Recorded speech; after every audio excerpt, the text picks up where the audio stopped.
1, 2, 3. Ya. Buenos días a todas y a todos. Bienvenidos a esta mesa redonda que vamos a tener el día de hoy sobre la reciente novela que acaba de publicar nuestra colega, la escritora uruguaya María Fernanda Trías, que nos acompaña obviamente el día de hoy. Su novela se titula Mugre Rosa y vamos a contar con un panel de escritoras y de críticos literarios para entablar el diálogo con Fernanda y con el público a propósito de su nueva novela.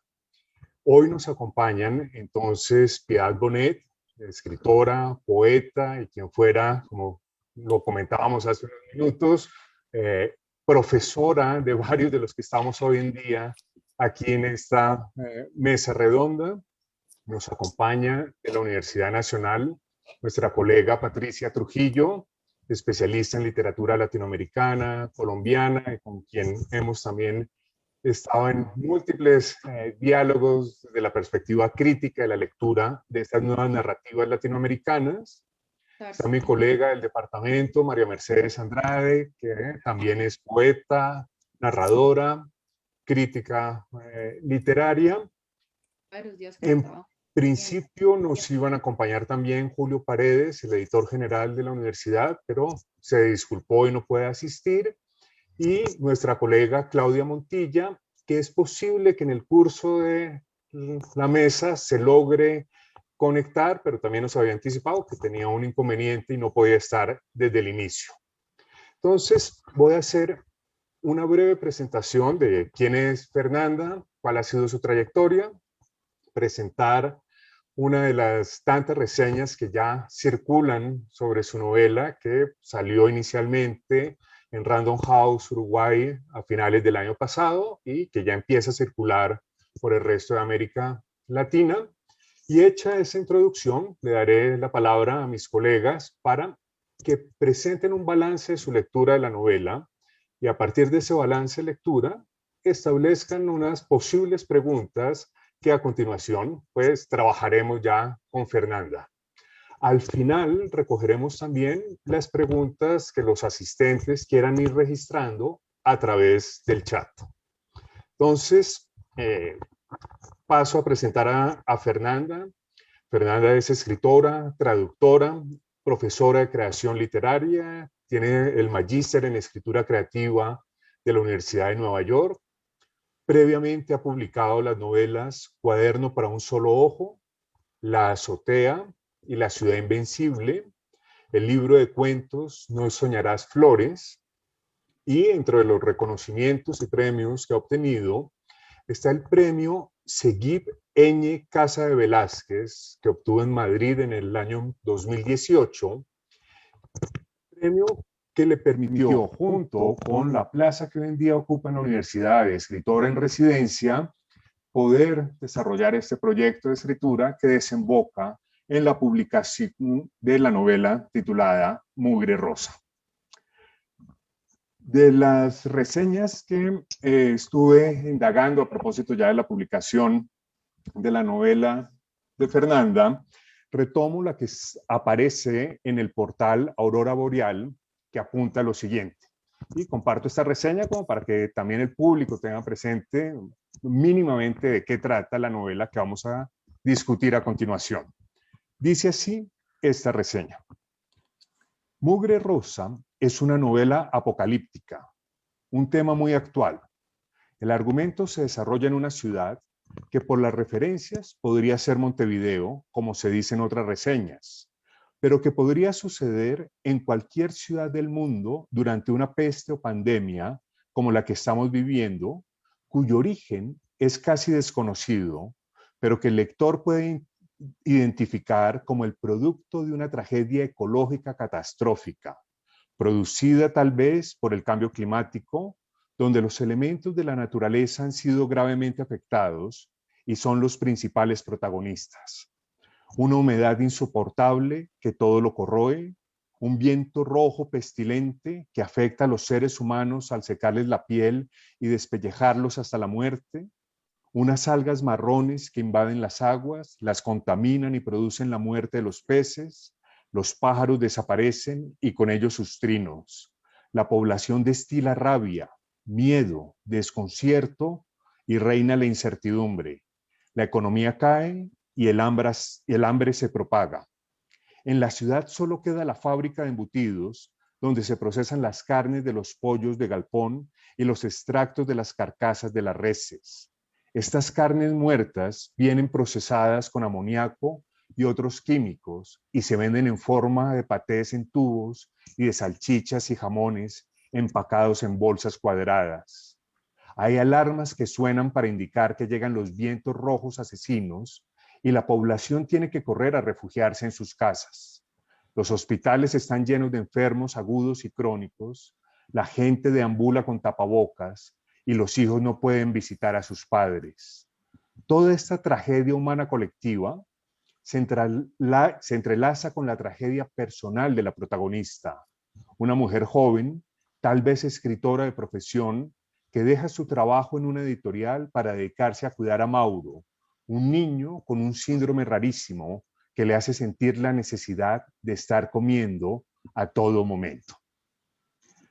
Esta es la reseña publicada en el portal Aurora Boreal, con la que doy inicio entonces a esta mesa redonda, dándole la palabra inicialmente a nuestra querida ex colega y siempre presente en el departamento, en todas las actividades de nuestro departamento, la escritora y poeta Piedad Bonet.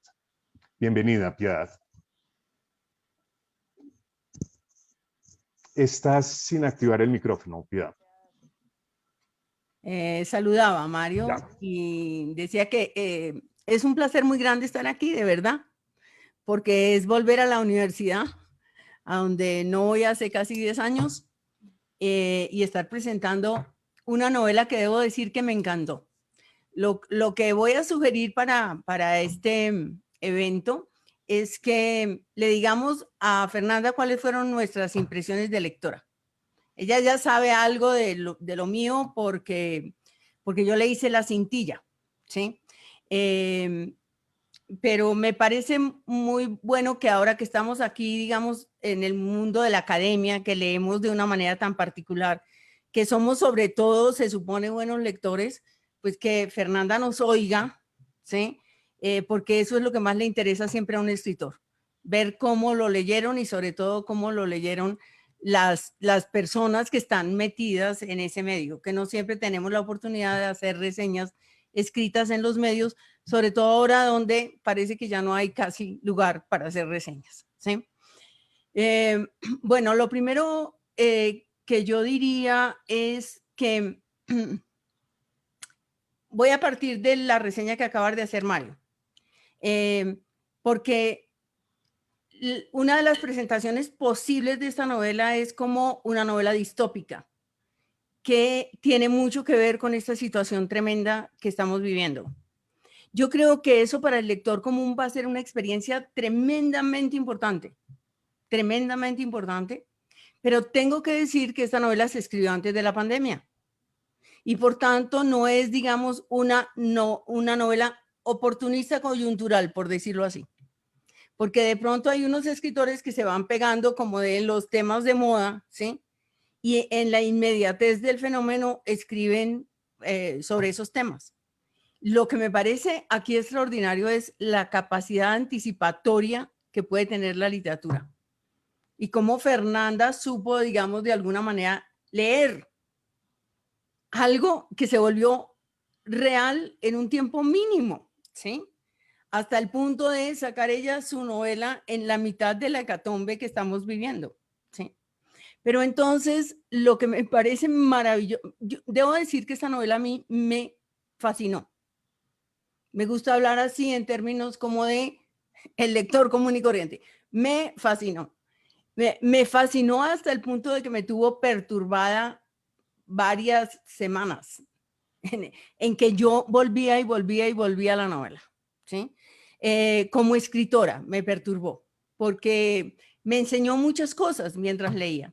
Además, soy una persona que está muy interesada en la literatura de la generación de Fernanda, porque me parece que se están haciendo cosas muy interesantes. Y me parece que Fernanda, sin ser una de las autoras de ese boom, aparentemente, es una de las mejores escritoras latinoamericanas del momento, ¿sí? Porque yo le he seguido la trayectoria y he leído todos los libros y todos me parecen tremendamente perturbadores y maravillosamente bien escritos. Cuando yo digo maravillosamente bien escritos, no me refiero solamente a una prosa muy lúcida, sino a una, digamos, esa prosa extraordinaria le da voz a unos conflictos muy poderosos, ¿no? Entonces, lo primero que yo diría es que esta es una novela donde la metáfora funciona de una manera profunda. Entonces, ese elemento pandémico o epidémico, como se llame, porque de alguna manera es restringido pues, a ese espacio, en realidad no es sino la metáfora de un mundo en descomposición, que es el mundo afectivo de la protagonista. Y que es un mundo de emociones y de afectos y de apegos. Porque resulta que esa mujer podría irse en cualquier momento de ese lugar porque tiene el dinero suficiente. Y la mamá le dice, ¿por qué no te vas? Y ella dice, porque como los pescadores, me parece que mi lugar es aquí. Eso lo dice, además lo escribe Fernanda, que es un ser transhumante, que ha vivido en muchos lugares. Pero esta persona siente que tiene ahí unos arraigos tremendos. Entonces, es una novela. Yo voy a presentar esta novela el próximo miércoles, o sea que yo apenas voy a dar unos apunticos aquí de mi lectura. Fernanda, esto será completamente incompleto. Me parece que es una novela con un tremendo sentido poético. Para mí que soy poeta, eso es como, digamos, un gran elogio. Pero no es ese falso sentido de lo poético que a veces interpreta la gente, que es como lleno de grandes metáforas, ni una prosa ornamentada, no. Es como una poesía profunda que se manifiesta en frases poderosísimas. Es una novela casi que uno tiene que leer con un esfero en la mano, como me gusta a mí, para subrayar cosas de pronto con el mínimo de elementos, algo muy, muy bien dicho, muy, muy, muy fuerte, muy poderoso. Pero además, esa prosa poética no voy a decir, no, ese lenguaje poderoso que tiene sus momentos de gran poesía, se mezcla muy bien con diálogos maravillosamente llevados, fabulosos, porque el diálogo es muy difícil y no son afectados para nada, ni tampoco terriblemente coloquiales de esos que no revelan nada, no. Son diálogos como un poquito enigmáticos siempre. La novela tiene un enigma de fondo muy tremendo, una condición de lo extraño, de lo que no se nos revela del todo, ¿sí? Y tiene mucho sentido del humor, pero muy fino, muy sutil, atravesándolo todo, lo cual baja ese elemento poético como al terreno de lo cotidiano, ¿sí? Y es maravillosa en el manejo de los detalles. Los detalles son absolutamente reveladores, ¿sí? Entonces, la otra cosa que subrayaría es que, bueno, la protagonista viene de un matrimonio que se ha deshecho, ¿sí? Su esposo es uno de los crónicos de los hospitales. Esa relación es muy hermosa porque es la relación de lo que está roto y sin embargo permanece ahí con una fuerza, la fuerza de lo irreparable además, porque uno se da cuenta de que eso ya no puede volver a ser. La relación conflictiva con la madre.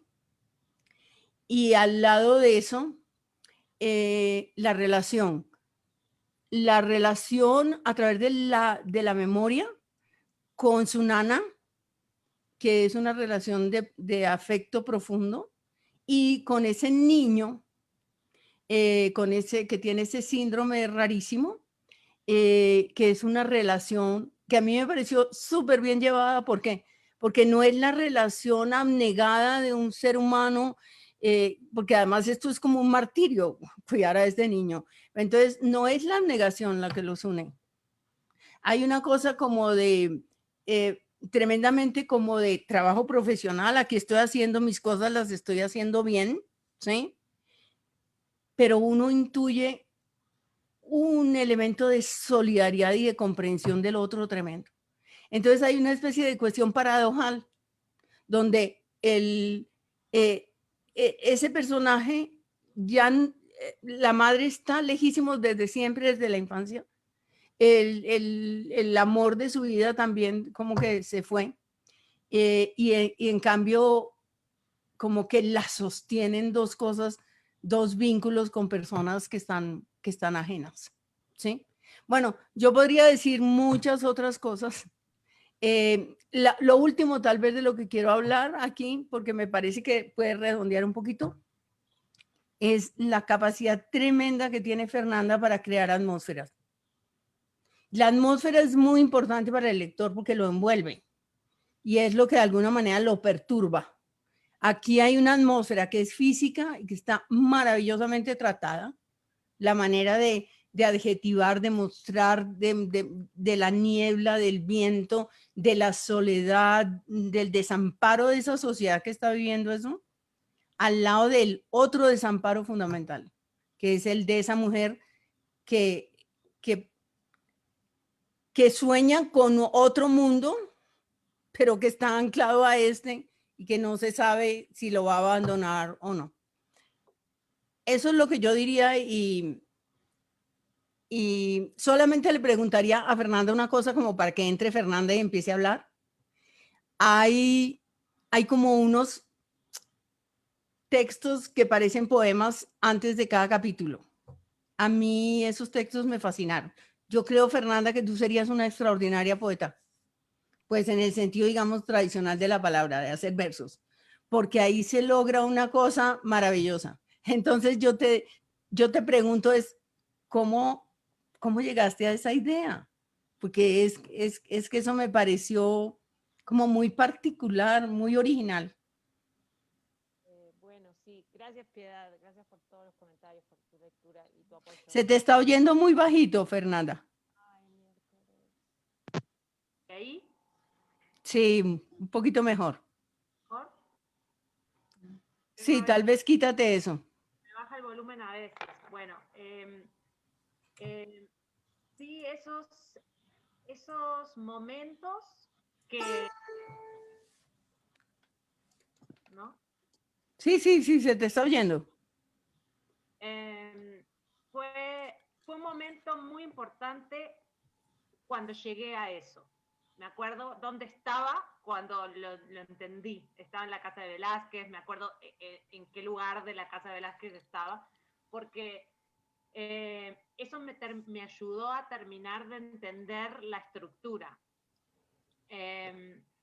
Y lo que sentí, hasta el momento esos no estaban, y yo ya venía narrando y ya tenía una parte escrita de la novela, y no estaban esos textos que yo no quise marcar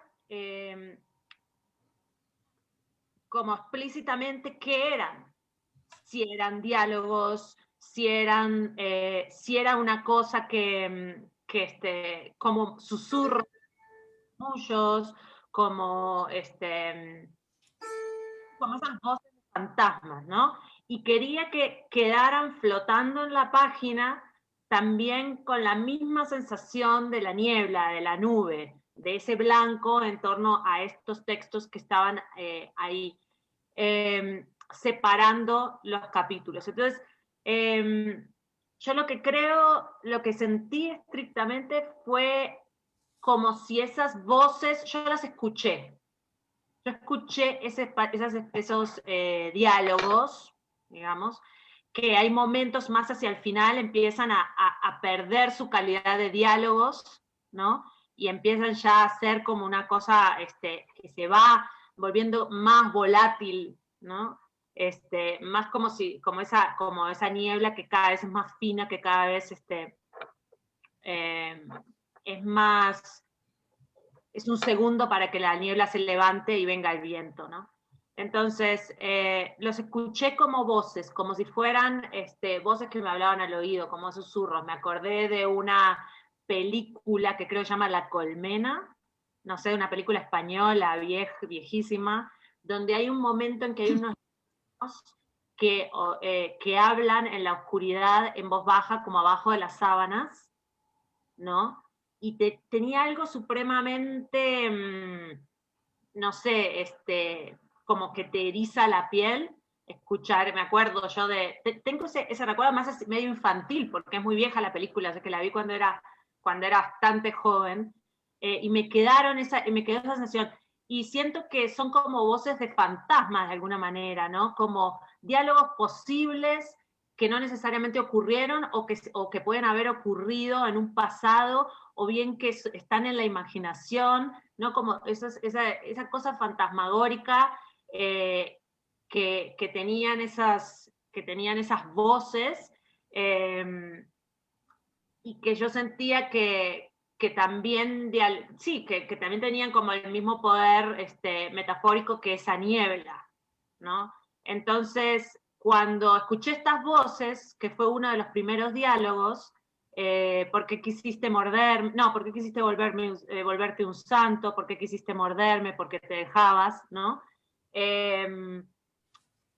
Lo vi. Y luego fue lanzarse a hacerlo, ¿no? Con esa sensación de decir, esto me puede salir o muy bien o muy mal, porque obviamente lo primero que dije es, yo no soy poeta, ¿no? Pero estoy coqueteando ahí con algo poético, y dije, bueno, esperemos que me salga bien. Y al final siempre a mí me parece como tan importante ese momento en que te animás a asumir un riesgo, y a poner una cosa que hasta ahora no has hecho y que no sabes cómo va a ser leída. Pero bueno, lo asumí y ahí está. Muy bien. Bueno, teniendo en cuenta ya otro de los factores que plantea la novela de Fernanda, que son numerosos vasos comunicantes con diferentes tradiciones, ¿no? Aludes ahorita a esta película El espíritu de la colmena, de Víctor Erice, ¿no? Ya iremos retomando esos vasos comunicantes a lo largo de la charla. Le doy la palabra, entonces, en segundo lugar, a nuestra colega de la Universidad Nacional, Patricia Trujillo. Adelante, Patricia. Gracias, Mario. No, pues yo muy feliz de estar en diálogo con ustedes y de que me haya precedido Piedad, porque además Piedad ha señalado una serie de cosas que acabo de darme cuenta enlazan con un par de cosas que yo había pensado sobre la novela y que son bien bonitas, bien impresionantes. Yo había pensado, bueno, ¿con qué otras novelas o que yo haya leído se emparenta esta novela o está en relación a esta novela? Y claro, evidentemente la primera relación que uno hace es con estas novelas post-apocalípticas como El ensayo sobre la ceguera de Saramago, como La carretera de Cormac McCarthy, en la que ha pasado algo. En el caso de McCarthy, pues es un mismo desastre ambiental como el de la novela de Fernanda. Y en el caso de Saramago es una especie de peste pues, que afecta a todo el mundo y eso trae como alteraciones tremendas para la existencia. Pero lo que yo había pensado es que la novela de Fernanda tiene una cosa que es bien interesante, y es mientras en la novela McCarthy el problema es como la violencia inmediata, ¿no? Que genera ese desastre pues, ambiental.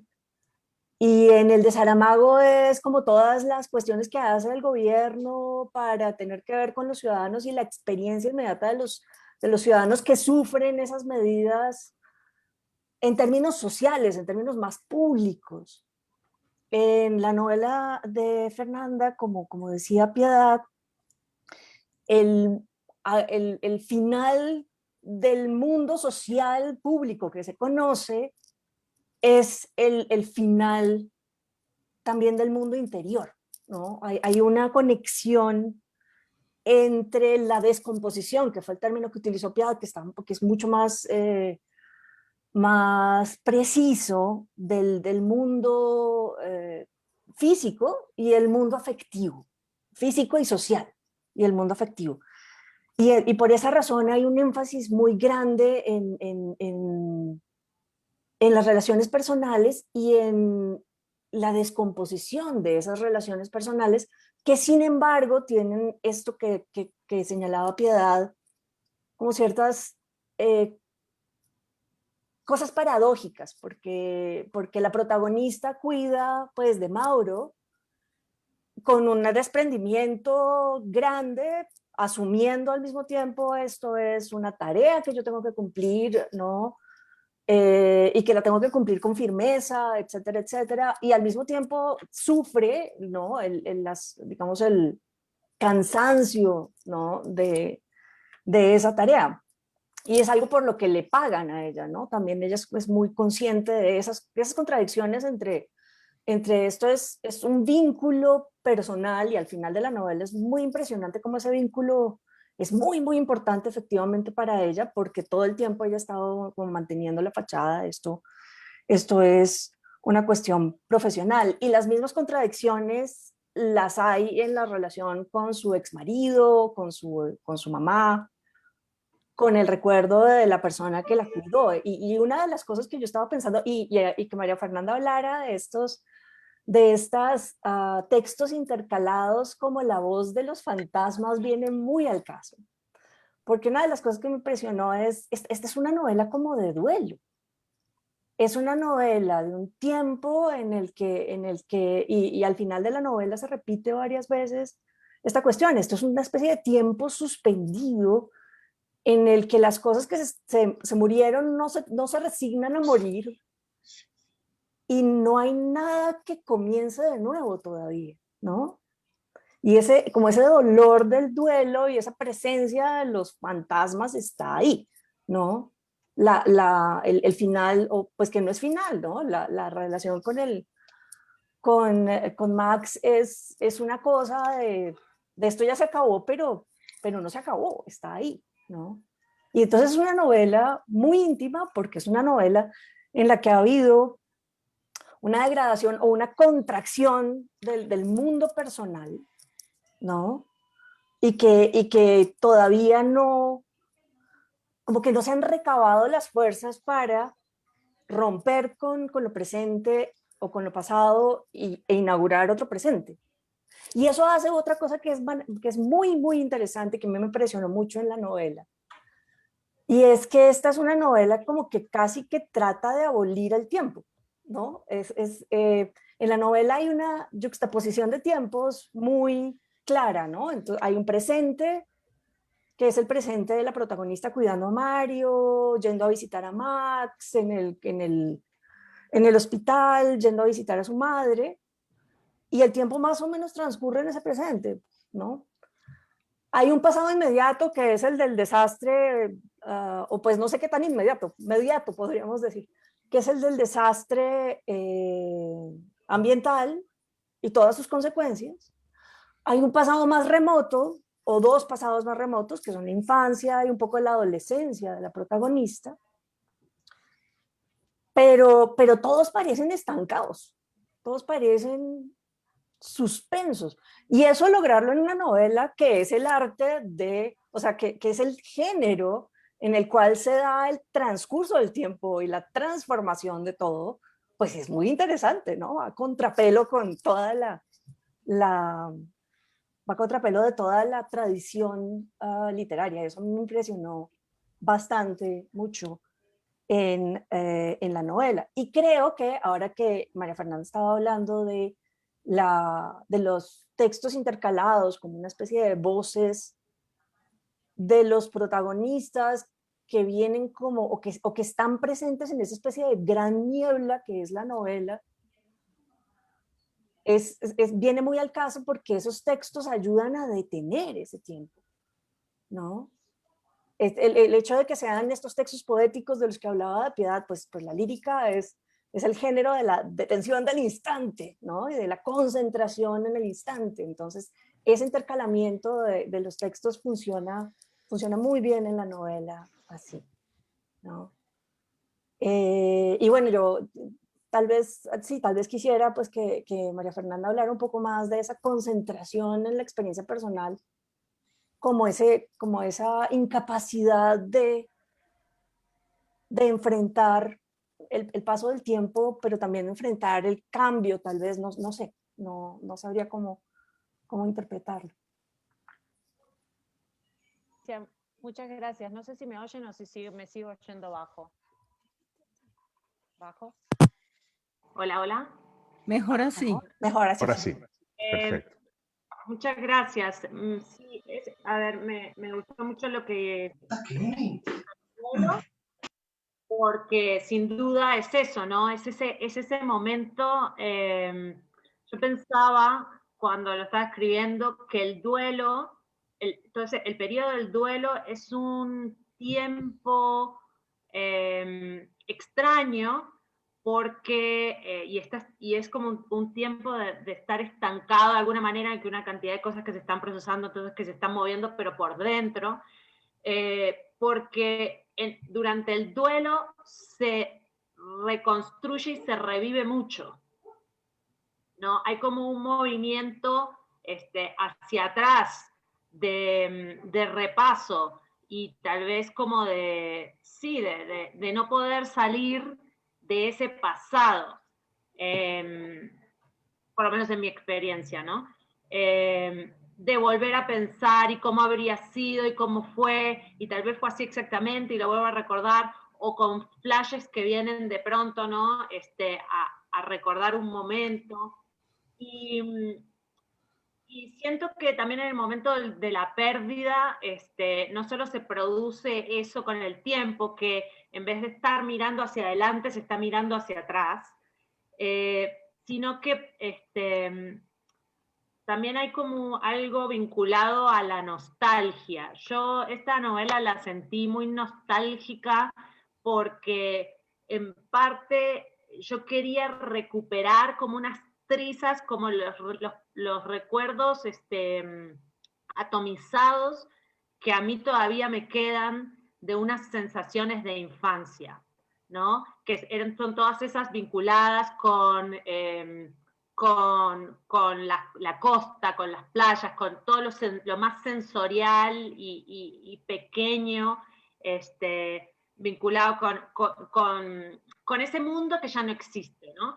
Y en ese sentido sí sería como literalmente el paraíso perdido de esa protagonista en un mundo que, o sea, para todos la infancia es el paraíso perdido, si es que fue paraíso, pero digo, muchos podemos reconocernos en ese paraíso perdido, sin embargo, el hecho de que esté la catástrofe lo vuelve completamente concreto. Ese es un mundo al que no se puede volver, no solo porque no se puede volver atrás en el tiempo, sino porque el mundo ha cambiado y nunca va a poder ser así, porque nunca, o sea, ya cambió completamente la relación con el mar, con las playas, ¿no? El sol, el cielo, o sea, todo eso se ha perdido realmente. Y entonces hay un duelo personal, pero también hay un duelo colectivo y un duelo, sí, como ya a nivel de si hay que hacer un duelo por este mundo completamente destruido, ¿no? Gracias, Fernando, por tu respuesta a la inquietud que planteaba Patricia. Entonces le damos ahora la bienvenida y la palabra a nuestra colega María Mercedes Andrade. Hola, buenos días a todos. Gracias por esta invitación. Bueno, tengo la suerte, buena o mala, de hablar de tercera. Estoy de acuerdo con muchas de las cosas que ya dijeron tanto Piedad como Patricia, y por supuesto Fernanda ya ha explicado y comentado algunas de las cosas que llaman mucho la atención en su texto. Pues yo leí este libro también, como decía Piedad, con gran conmoción. Este es un libro muy conmovedor. Es esa extraña coincidencia de verdad de que este libro salga en este momento, ¿no? Cuando estamos tan sensibles a este tipo de situaciones. De pronto ahorita, Fernanda, no sé si quieres decir algo sobre eso, lo dejo ya sobre la mesa como algo sobre lo que se puede hablar. Y bueno, ya que Mario nos preguntaba sobre nuestra experiencia como lectores, pues yo pensaba, yo no sé por qué durante la pandemia yo he leído varios libros duros. Entonces, uno de ellos que lo leí gracias a Fernanda, porque Fernanda lo menciona como uno de los libros en los que pensaba cuando escribí esta novela, es el que menciona Patricia, La carretera de Cormac McCarthy. Yo leí esto a comienzos de la pandemia y no podía parar de llorar. Y pensaba ahora, entonces leí Margaret Atwood, que tampoco es una lectura muy apropiada para esta época, pero que veo también algunas resonancias, no sé, ahorita te pregunto, Fernanda, no sé si pensabas en alguna medida en alguna de las novelas de Margaret Atwood, no necesariamente de Handmaid's Tale, el cuento de la criada, sino alguna de las otras. Y bueno, y leo ahora la tuya, entonces yo hice un ejercicio, un poquito de examen personal, de cómo es que he evolucionado yo a lo largo de esta pandemia y cómo leo yo ya esta, digamos, tercera novela de temas muy duros, de temas que tienen que ver con crisis globales y cómo lo enfrento. Entonces, pues eso ya es más como un ejercicio de introspección mío al que me invita la novela, pero sí quisiera ahorita más tarde preguntarte que nos dijeras pues, ¿qué opinas del hecho de que la novela ha salido justamente en este momento y cómo lo están recibiendo los lectores y si eso va quizás a limitar la manera como tú quieres que se lea esta novela? Porque por supuesto la novela es muchísimo más que eso que llaman ahora, no sé, climate fiction, que se ha convertido en un subgénero, ¿cierto? Entonces yo pues ahorita quisiera preguntarte sobre eso. Estoy de acuerdo con Piedad con que la construcción de los personajes es impecable y la manera como los detalles fortalecen la construcción de sus personajes, incluso desde lo que no se dice y lo que se queda sin decir. Entonces, por ese lado, a mí, las cosas que más me impactaron de la novela, aparte de la crisis y el desastre que se narra, son las relaciones humanas y lo que está sucediendo con las relaciones humanas. Entonces, me fascinó el tema de la maternidad y no maternidad, ¿no? Quisiera que nos hablaras un poquito de eso. Yo veo aquí unas figuras de madre durísimas y unas figuras de madre sustituta, que son las que entran a ocupar el lugar de una madre abandónica. Y eso ocurre, por lo menos, pues, eso ocurre con dos personajes de la novela, ¿cierto? Hay dos parejas con las que eso sucede. No quiero decir todos los detalles para no arruinárselo a los lectores, pero esa es una tensión que a mí me pareció muy interesante y muy hermosa, toda esa reflexión sobre la maternidad y sobre las dificultades de la maternidad y sobre los silencios que hay en la maternidad y las ausencias y las carencias que pueden estar allí. Y la otra que también en algún sentido está relacionada por el lado de la carencia es la manera como tú narras ese divorcio. A mí eso me pareció muy conmovedor y por razones personales, porque me encanta una cosa que tú dices y que yo creo que no se dice mucho, que es que en esos lazos permanecen, que hay unos lazos que no se van del todo así la relación se haya terminado. Y la sutileza y la tensión con que tú construyes esa relación entre esos dos personajes a mí me parece pues de una gran capacidad de observación y me fascinó. Es de las cosas que realmente me parecieron pues más fuertes de esa novela, como ese desgarramiento que hay allí entre querer a alguien y ya no poder estar con esa persona y saber que el vínculo se acabó, pero los recuerdos los mantienen unidos, es una infancia lo que los mantiene unidos, etc. Entonces, no sé, de pronto nos quieres decir algo sobre eso. De resto tengo comentarios que ya dijeron mis colegas. Me encantó el tono poético de esas voces que se intercalan de repente y que son muy enigmáticas, que como tú ya nos dijiste, no se sabe muy bien cuál es el estatus de esas voces que están allí. Y me parece fuertísima la manera como tú utilizas los fragmentos del pasado para hacer una especie de contrapunto con un presente totalmente devastador. No sé, si quieres como comentar algo de lo que yo he dicho. Hablo, gracias María Mercedes. No, muchas gracias. Tengo varias cosas que me gustaría como comentar.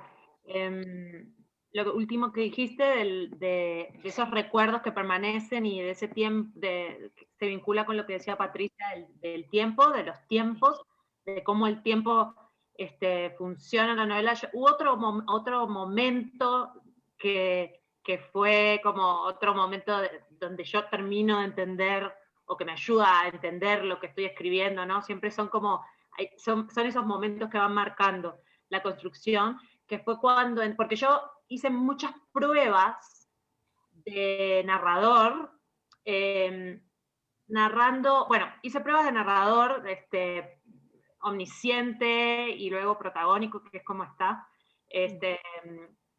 pero hice también pruebas con el tiempo, presente, en pasado, y estaba reflexionando con todo sobre este tema del tiempo, y creo que cuando el primer fragmento que lo escribí en futuro, fue otro gran Clarísimo. momento de comprensión de lo que estaba haciendo, por esto mismo, porque cuando se está inmerso en ese recordar, en ese pasado que se fue, pero que no lo estás dejando ir porque estás completamente, esa protagonista completamente aferrada, hay un punto en que no se entiende cómo se vive un recuerdo, se vive en presente, o sea, cómo funciona la memoria, es una cosa que me interesa, ¿no? ¿La memoria funciona en pasado o funciona en presente? Porque cuando estamos recordando, la imaginación, el recuerdo, digamos, realmente para el cerebro no hay diferencia entre pasado y presente. Es decir, al momento de recordar, el cerebro lo vive en presente, que el cerebro no entiende, eso ya pasó. No. Si yo lo estoy reviviendo, lo estoy imaginando y lo estoy visualizando, tal, sí, pasó así, me dijo, no sé qué, realmente lo estoy volviendo a vivir. Entonces, eso, cuando entiendo eso, digo, bueno, entonces hay distintas maneras y también va cambiando según el momento. Yo puedo recordar en pasado, dependiendo de la distancia afectiva que se pone en ese momento, puedo recordar en presente e incluso puedo recordar en futuro, Sí, porque eso es puedo parar un pasito más atrás y yo ya sé lo que va a pasar porque realmente ya ocurrió, siempre es memoria. Entonces, al ponerme un pasito más atrás, puedo decir, uy, no, ese momento en que vos todavía no sabés que dentro de 5 minutos tu vida va a cambiar completamente. Eso, no sé por qué, pero eso me obsesiona. Entonces, en la pandemia yo he vivido todos hemos vivido, creo, esta sensación de que el tiempo pasa, ha cambiado cómo entendemos el tiempo, ha cambiado nuestra relación con el tiempo, ¿no? Porque por un lado está ese estancamiento, y yo cuando encierro a los personajes, que igual es una cosa que desde la azotea viene ahí entre mis obsesiones, siento que encerrar a los personajes, primero los empuja, ¿no? Hasta ciertos límites de sí mismos, pero también cuando hay una rutina, cuando no se puede uno mover, que está siempre en ese espacio, donde no hay espacio para que el afuera produzca experiencia, evidentemente te va a empujar hacia atrás o hacia adentro, ¿no? Yo, bueno, mencionabas cómo lo viví el tema de que haya salido en pandemia y que de pronto una cosa que yo quería que generara una sensación de extrañeza total, gente con tapabocas, de pronto deja de ser extraño. Obviamente no me encantó esa posibilidad. Fue como, no, pero qué mala suerte, o sea, no puede ser. Pero yo sí quería, o sea, yo quería esa sensación de extrañeza, y que el lector se adentrara en un mundo realmente extraño. Y de pronto cuando sale, claro, me desilusionó un poquito decir, no se va a adentrar en un mundo completamente extraño, sino que va a encontrar montones de cosas que ahora aparentemente son la nueva normalidad. Pero, y sí también sentí el riesgo, y un poquito ha pasado, creo yo, de que la pandemia se tragara el resto del libro. De que esta cosa premonitoria, profética, o lo que decía Piedad al principio, yo pienso que todo está en un inconsciente colectivo, ¿no? Entonces, no me creo profeta, pero no me creo profeta, sino que siento que todo estaba ahí y que hay un inconsciente colectivo que es poderoso. Pero yo tenía yo cuando lo estaba escribiendo, sí lo vivía como, este es el telón de fondo, que por supuesto precipita todo esto, pero en el centro de esto están estos vínculos, ¿no? que era lo que más me importaba a mí de la novela, ¿no? Yo quería que la niebla apretara como si fuera un corset a este apartamento, en este lugar, en este puerto, y estuviera como presionando a esa mujer que está encerrada con ese niño y esos vínculos, y los pusiera bajo mucha presión. Sí, claro, una de las... lo que he sentido es que de pronto el tema de la maternidad, que para mí era tan importante, porque esta fue la novela donde yo, después de hablar mucho sobre el padre, me metía con la maternidad y con la no maternidad, ¿no? Como donde hay elementos personales. Pero entonces, claro, esta protagonista que no es madre, es hija, y está esta maternidad sustituta que mencionabas, y que para mí es importante pensar la maternidad por elección, en el sentido de este niño elige a esta mujer de madre, ¿no? Más allá de lo que las mujeres elijan con respecto al niño, el niño también es el que elige, y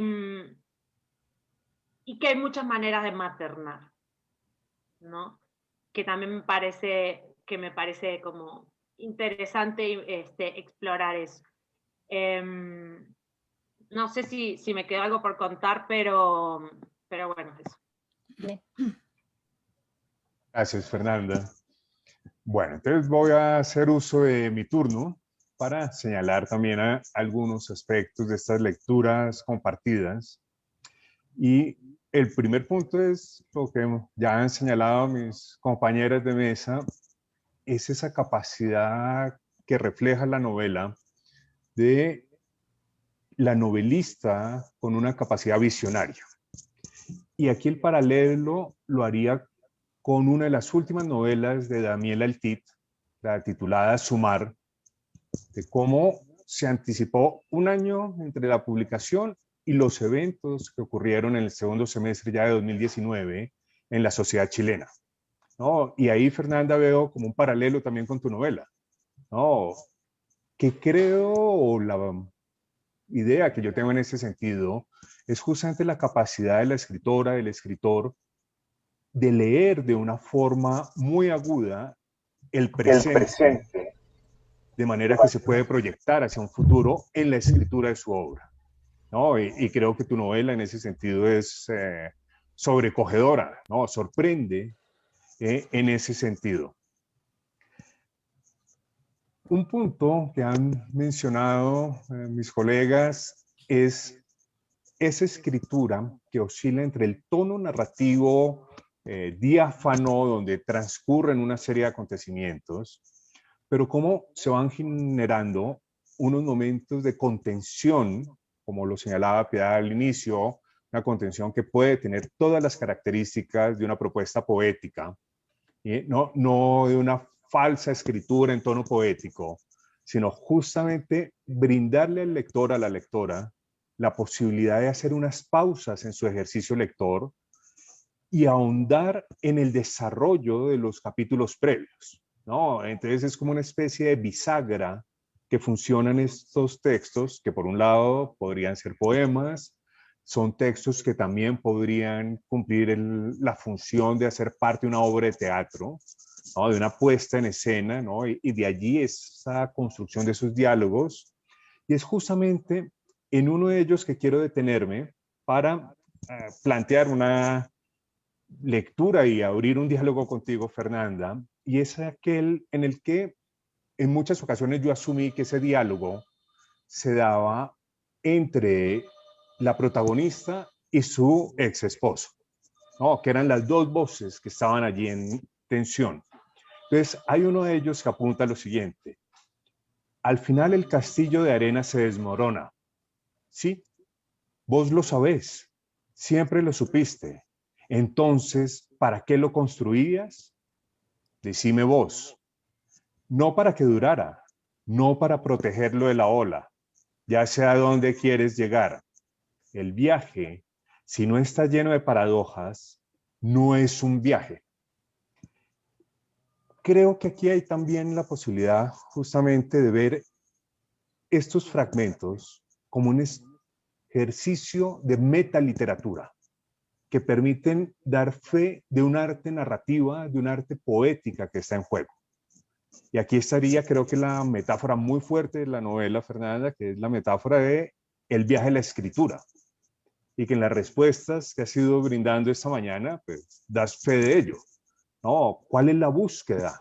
Encontrar la voz, encontrar el tiempo, encontrar el lugar de enunciación, ponerlo en diálogo con otros referentes. Pero también esta metáfora del viaje, y aquí sale pues, mi inevitable formación de ingeniero, de preguntarme distancias, tiempos, cuáles son las variables que están en juego. Entonces, me devuelvo a los epígrafes de la novela, que creo que en los epígrafes hay una especie de guía de lectura implícita, de unos guiños que haces como autora desde el paratexto, con dos referencias que me llamaron mucho la atención a propósito de algo que señalaba también Piedad. Piedad señalaba pues, tu relación inevitable con una nueva generación de escritoras y de escritores en América Latina, pero los dos epígrafes corresponden a dos textos de los años 70. Por un lado, el epígrafe que se toma de La línea y la superficie de Flusser en su periodo de estancia en Brasil, y después el epígrafe del poeta boliviano Jaime Sáenz, ¿no? Y me voy a tomar el tiempo de leer los dos epígrafes para a partir de ello hacer unas preguntas, Fernanda. El de Flusser apunta a lo siguiente. Esa es entonces la diferencia entre la línea de una sola dimensión y la superficie de dos dimensiones. Una anhela llegar a algún lugar y la otra ya está allá. Pero puedo mostrar cómo llegó. La diferencia es de tiempo y envuelve el presente, el pasado y el futuro. Creo que ahí está mucho de lo que señalaba Patricia también, ¿no? O sea, esa conjunción de los tres tiempos. Y el segundo epígrafe, que lo tomas de Jaime Sáenz, el poeta boliviano, ¿no? En el poema que dicientemente tiene el título Recorrer esa distancia, ¿no? Dice lo siguiente. Estoy separado de mí por la distancia en que yo me encuentro. El muerto está separado de la muerte por una gran distancia.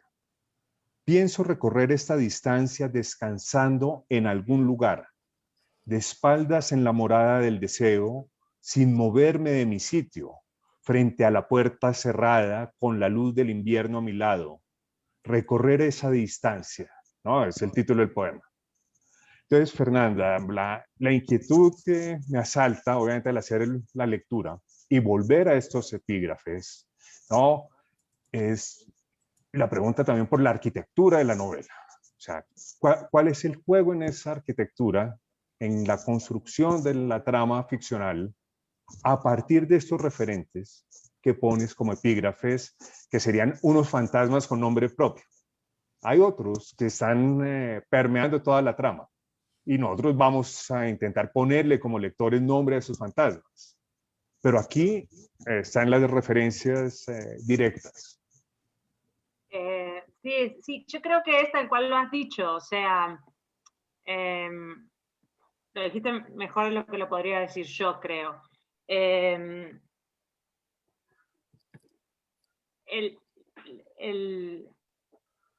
epígrafe de Flusser me sirvió para terminar de, o sea, cuando leí eso, o sea, los epígrafes, hay escritores que los tienen de antes, ¿no? Yo no tenía ningún epígrafe, simplemente que mientras iba pasando el tiempo y yo iba leyendo, también voy como un poco a ciegas, pero tratando de encontrar lecturas que me aporten para lo que estoy escribiendo. No es que estoy leyendo cualquier cosa que no tenga nada que ver. Hago esa búsqueda, si bien no, no sé, o sea, si bien voy dejando que un texto me lleve a otro y voy encontrando y muchas veces parecieran azarosos esos encuentros. Bueno, habría que hablar de eso, yo no creo en el azar, pero bueno.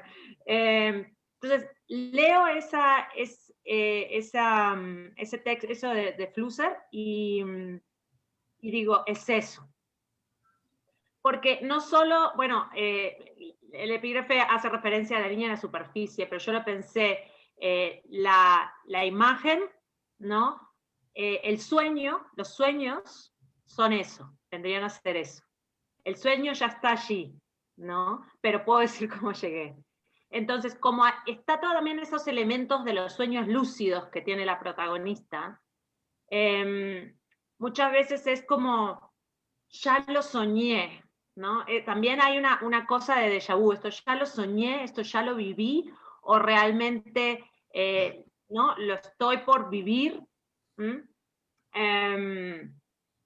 Y también eso creo que se vinculaba con la misma sensación de la que ya hablé, de la niebla, de cómo el estar empantanada, como la niebla borronea los límites de todo, ¿no? Borronea los contornos, borronea los colores, y entonces también yo quería tratar de plásticamente lograr una sensación similar, borroneando los límites entre esto es recuerdo, esto es sueño, esto se lo estoy imaginando, ¿qué es esto, no? Esto es poema, esto es diálogo, esto, todo el tiempo así hice un intento por tratar de que lo mismo de lo que estábamos hablando, tratar de trabajarlo plásticamente con el lenguaje y con las imágenes. Me encanta Jaime Sáenz, porque también tiene esa cosa entre mística y entre el borde, entre lo místico y la locura, ¿no? Cuando leo los poemas de él, que los leo mucho porque son misteriosos, no los termino de entender, y me encanta cómo la poesía casi siempre logra sacarme el tapete de abajo de los pies, y dejarme en ese estado en el que yo digo, ¿estoy entendiendo o creo que estoy entendiendo? Y a su vez no importa, porque ya generó en mí lo que tenía que generar, digamos. Pero ese misterio que para mí tiene mucha poesía, mucha de la poesía que me gusta leer, logra algo que es que sea inagotable el poema, que siempre lo puedas releer. Y yo sí pienso que esa cosa inaprensible, esa cosa que no se termina de entender, es lo que permite la relectura.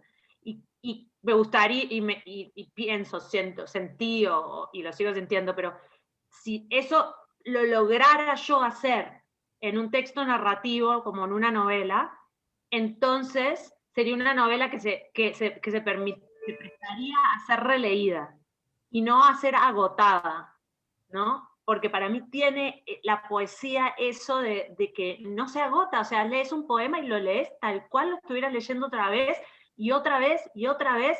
Nunca decís, ese poema ya lo leí, como decimos a veces con los cuentos o con las novelas. Ese ya lo leí, yo no me lo leo de nuevo, ¿no? Con el poema no es así. Entonces, y qué bueno eso de los descansos, que está en el, ya me olvidé cómo decía lo de Sáenz, pero decía algo como, pienso recorrer esta distancia descansando en algún lugar. Y eso que decías de que esos textos que están separando los capítulos permiten una especie de descanso, sí, como de tiempo suspendido antes de continuar con la narración. Y yo me acuerdo que una de las cosas que tuve que decidir, y lo pensé y lo cambié de orden, algunos de esos textos sueltos, los cambié de orden, porque yo quería, a veces dan pistas de algo que va a venir, y a veces dan pistas, y en un momento dije, no, pero no quiero que se convierta en eso, en esta va a ser la pista de algo de lo que va a aparecer en el próximo capítulo, ya te doy la pista. No, que pueda ser que dé una pista de algo que va a venir, o que haga referencia a algo que ya se leyó, que quedó atrás, y que esas piezas fueran un poco, están muy pensadas donde las puse, pero a su vez quería que también, al estar en distintos lugares, fueran generando como unas resonancias de ese déjà vu, de ese, pero ya dijo algo de esto, ¿no? En el arranque, cuando dice, ¿por qué quisiste morderme? Luego esa misma frase se repite más adelante cuando hay una imagen de ellos, de Max y la protagonista en el río, y que el pescado, el pacú, le muerde, y entonces cuando el pacú le muerde, ella dice, no me mordió el pacú, me mordió Max, porque toda la vida ha querido morderme. Y tal vez un lector ni se acuerde de la primera frase, ¿no? Pero otros lectores sí van a decir, esto me resuena, esto ya se dijo, ¿dónde se dijo? Al comienzo, sin ninguna explicación. Y eso tiene todo que ver con la arquitectura, ¿no? Todo que ver con la arquitectura que mencionabas. Muchas gracias, Fernanda, por tus respuestas. Y invito nuevamente a Piedad, a María Mercedes, a Patricia. ¿Qué otros aspectos quisieran matizar, profundizar en el diálogo con Fernanda a partir de las respuestas que nos ha brindado? Bueno, yo pienso que hemos dicho mucho, Mario. Veo que hay mucha gente aquí, hay 51 participantes. Sí, en Me el parece chat. que de pronto ellos podrían hacer sus preguntas, que me parece más interesante que nosotros de pronto sigamos hablando. ¿Mm? A mí me... Perdón, sí. perdón, interrumpo. Mario, en el chat hay varias preguntas. Sí, entonces voy a ir recorriendo lo que está consignado en el chat y de allí vemos cuáles preguntas salen para agregar a lo que ya hemos señalado los otros. Entonces, aquí Ivonne Alonso dice, leyendo a Fernanda pienso en esa premisa que le oí a Atwood justo un mes antes de que empezara la pandemia. Comillas, no se trata de ver el futuro, sino ver el presente e imaginárselo solo un centímetro más adelante. No es una pregunta directamente, pero ¿cómo ves allí el diálogo que te plantean, Fernanda? Está buenísimo, sí, es exactamente lo que me parece que es cuestión de detenerse a observar el presente, y eso justo lo acabo de decir en una entrevista para El Tiempo, ¿no? Cuando me dicen que veo el futuro, y digo, no, evidentemente no veo el futuro, pero sí estoy atenta al presente. Y todo esto que estamos viviendo de la pandemia no es sorpresivo. Lo que pasa, otra cosa es vivir ciegos, ¿no? O sea, eso es otro tema, y sí, evidentemente, como sociedad, no individualmente cada uno de nosotros, no sé, pero digo, como sociedad, tratamos de hacer la vista gorda a todo lo que está pasando. La pandemia es una consecuencia directa de la manera en que nosotros, como especie, estamos afectando el planeta. Nos relacionamos de una manera tóxica con las otras especies, y de ahí viene ese mercado de donde salió el COVID, donde todos los animales están amuchados, sí, transmitiéndose enfermedades y transmitiéndonos enfermedades, o sea, y la manera en que también estamos impactando el medio ambiente, el planeta, es consecuencia natural. Para mí era simplemente una cuestión de tiempo. Igual yo, como ya tengo obsesiones, ya había leído que estas pandemias son inevitables y es una cuestión de tiempo, ¿no? Podía pasar en 100 años, en 200, pero iba a haber una pandemia de grado 6, que es como la que estamos viviendo, ¿no?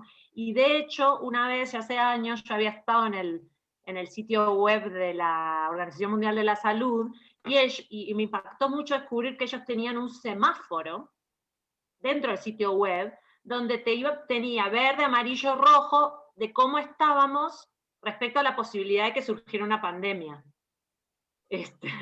Y era como, bueno, sí, o sea, esto está ahí, y qué bueno, ha sido un baldazo de humildad para nosotros como especie, porque tanto que nos creemos inmunes a todo eso que afecta al resto de la naturaleza, como si nosotros no fuéramos naturaleza. O sea, todo lo demás, animales, planeta, eso sí es naturaleza. Nosotros somos, no sé, inteligencia pura. Y ahora nos está afectando, nos afecta a nosotros, y no hubo ciencia que nos, digamos, ahora recién arrancando la vacuna, pero ya vemos las dificultades, no hubo ciencia que nos salvara. Entonces yo creo que esto tiene que llevarnos a una reflexión de cómo tenemos que transformar nuestra manera de vincularnos con las otras especies y con el medio ambiente en general. Bueno, Margaret Atwood, una genia, sí, yo leí sus... leí el cuento de la criada, pero ya lo leí cuando había terminado de escribir Mugre Rosa, y los testamentos que viene después. Bueno, ella también podría citarse como un ejemplo también de observar ¿no? Cosas que son peligros potenciales, ¿no? y que tienen muchos puntos en común con cosas que luego pasaron, porque el cuento de la criada es un libro que muchísimo anterior, o sea, muy anterior. Estoy adelantándome a otra de las preguntas que hizo Ivonne ahí. La carretera también lo leí. Lo que más me interesó y pude como usar a mi favor, que me sirvió de leer la carretera, fue cómo lograba también mediante un lenguaje, mediante una cosa repetitiva, ir generando con el lenguaje la misma sensación de lo que se estaba viviendo. Esa cosa de todos los días levantarse, ¿no? Y hacer lo mismo, y hacer lo mismo, y hacer lo mismo, que es caminar, viendo si encuentra algo que comer, pero todo el paisaje es monótono, y todo es ese frío y esa ceniza. Entonces, me sirvió para decir, ver cómo generaba él eso, y luego, por otro lado, la sensación de que no hay una trama electrificante, ¿no? Como recién al final se producen unas cosas, pero es larga la novela, y páginas y páginas y páginas de esa sensación también de repetición, de rutina, que incluso te hace pensar como, ¿tiene sentido luchar tanto por sobrevivir? ¿Sobrevivir para qué? Para esto, o sea, ¿no? Y ahí está el vínculo también del padre con el niño, y tratar como de alguna manera no sé, de encontrar esos momentos en la carretera. Hay como unos momentos en que el padre trata de hacerle juegos, o de algo que haya un momento de luz, o de felicidad infantil dentro de la absoluta muerte y devastación. Sí, no sé. Bueno, y al final también hay referencias, hay libros que me sirvió leer, que también me ayudaron a pensar, y que no tienen nada que ver, por ejemplo, con la onda distópica.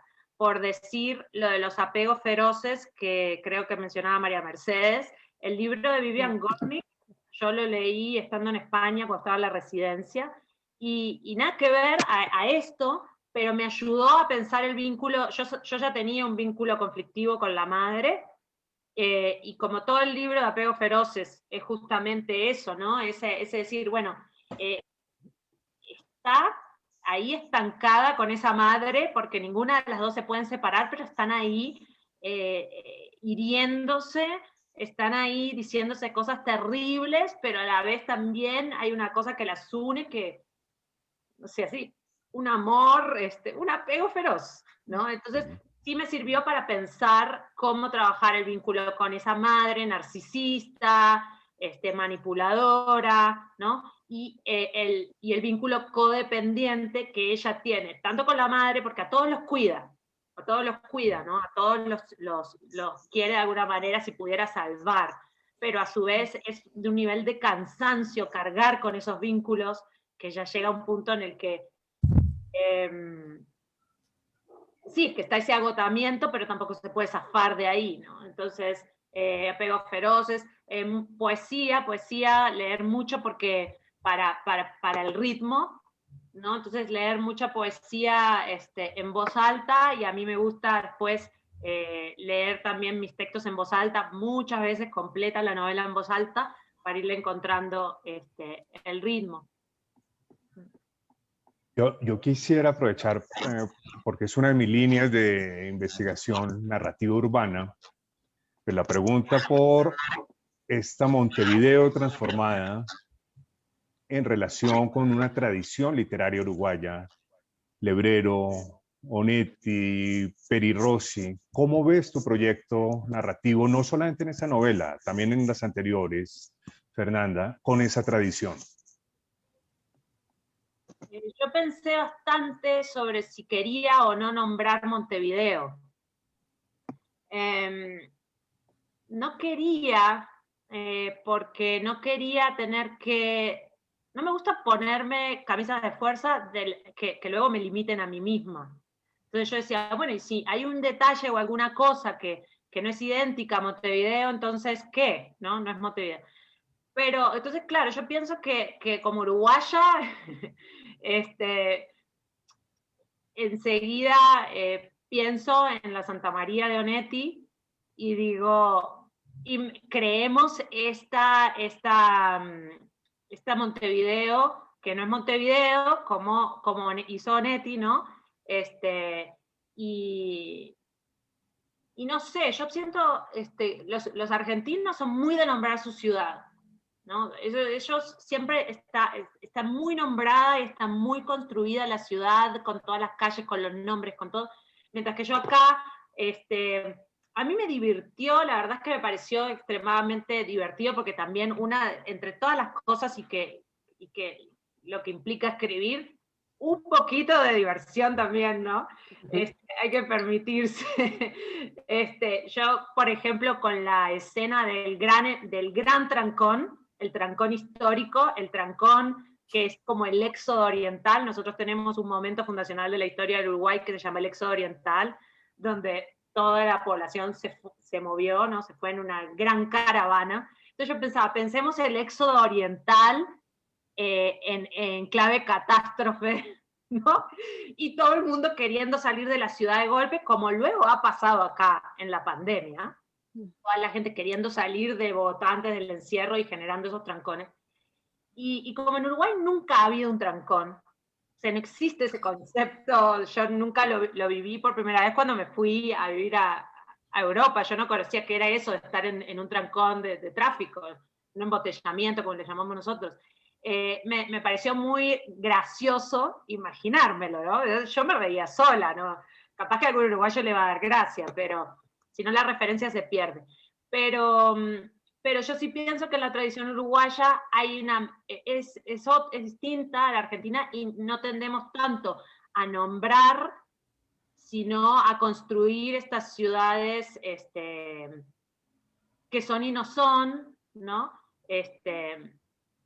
Y también creo que hay algo muy uruguayo en burlarse un poco de la decadencia de esa ciudad, ¿no? Como esa cosa tan gris, onetiana, Lebrero también,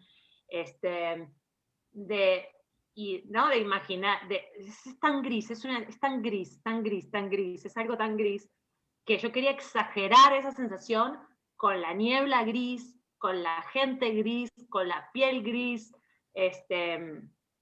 pero sí, sin duda está dialogando con todos esos. A mí me encanta, y también sumaría a Felisberto Hernández, que aunque no tiene nada que ver con esto de la grisura de la ciudad, no sé qué, sí tiene que ver con la observación del detalle que mencionaba Piedra al principio, ¿no? Yo pienso que a mí Felisberto me enseñó a mirar, y a mirar distinto, como un centímetro corrido, pero no hacia adelante, como dice Atwood, sino para el costado.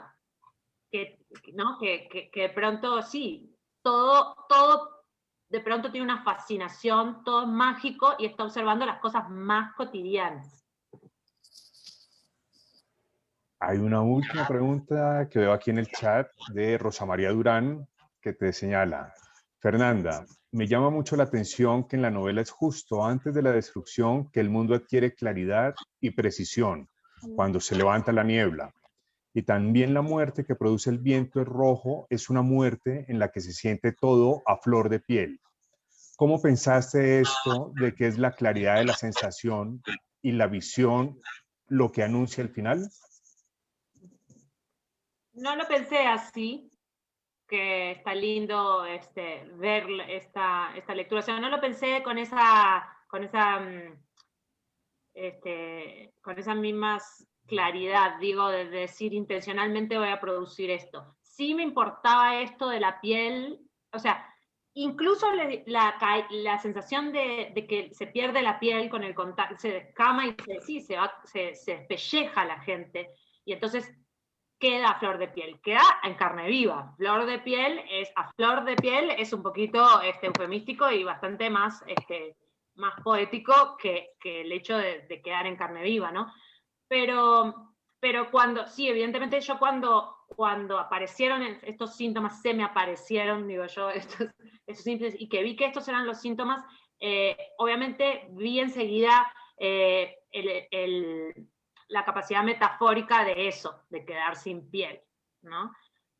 Pero en sí mismo no lo pensé metiéndole esa lógica y eso desde el intelecto, sino que esto venía de una muy antigua obsesión mía, porque durante muchos años ya, cuando vivía en Francia, y estoy hablando entonces de 2005-2006, yo tenía una pesadilla recurrente en la que había una catástrofe, que a veces era nuclear y a veces era, no se sabía, una bomba, había algo con lo nuclear. Yo todavía no había leído Voces de Chernóbil, que es otro libro que me sirvió de referencia para Mugre Rosa.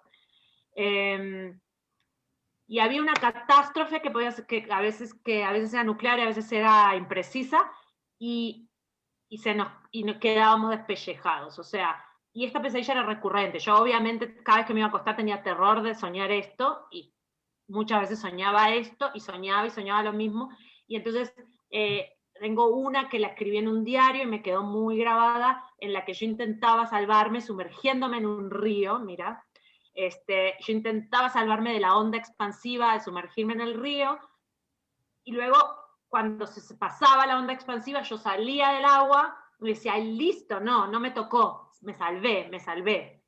Y era decir me salvé, que yo miraba hacia abajo y miraba mi propio cuerpo y veía que todo el cuerpo toda la piel se había salido en jirones y estaba en carne viva. Ese sueño lo tenía, o sea, esa obsesión yo la tenía, imagínense, desde 2006, y creo que no fue hasta 2016 que yo empecé a proyectar Mugre Rosa. Utilizo mucho esas imágenes que me taladran, que permanecen a lo largo de los años, ¿no? Pero una vez que la utilicé, dije, claro, está este elemento y me sirve y lo voy a utilizar, ¿no? Porque después agarro los elementos y no los dejo ahí de manera inocente, sino que una vez que reconozco que aparecieron y que tienen ese poder simbólico, le voy a sacar el jugo a ese poder simbólico. Bueno, Fernanda, muchas gracias. Creo que hemos llegado al final de este encuentro. Agradecerle a Fernanda, en primer lugar, pues la escritura y la publicación del libro, porque si no, no nos habríamos reunido el día de hoy.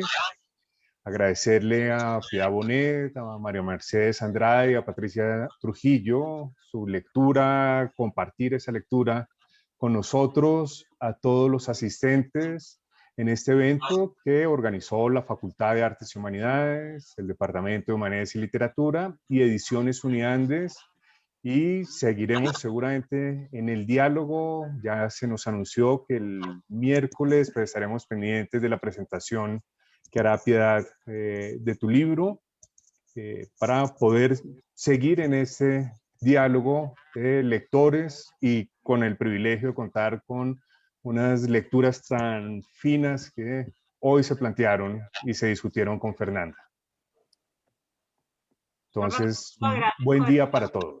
Gracias. Patito, agradezco porque fue maravilloso. Muchísimas gracias por sus lecturas y por la oportunidad de conversar. Bueno, Gracias, Bueno. gracias Fernanda, gracias Mario, Piedad, Patricia. Hasta luego. Que estén bien. Gracias. Estuvo regio. Bueno. un buen día. Sí, Chao. muchas gracias. Muchas gracias, Adiós, Fernanda. Buen día a gracias. todos.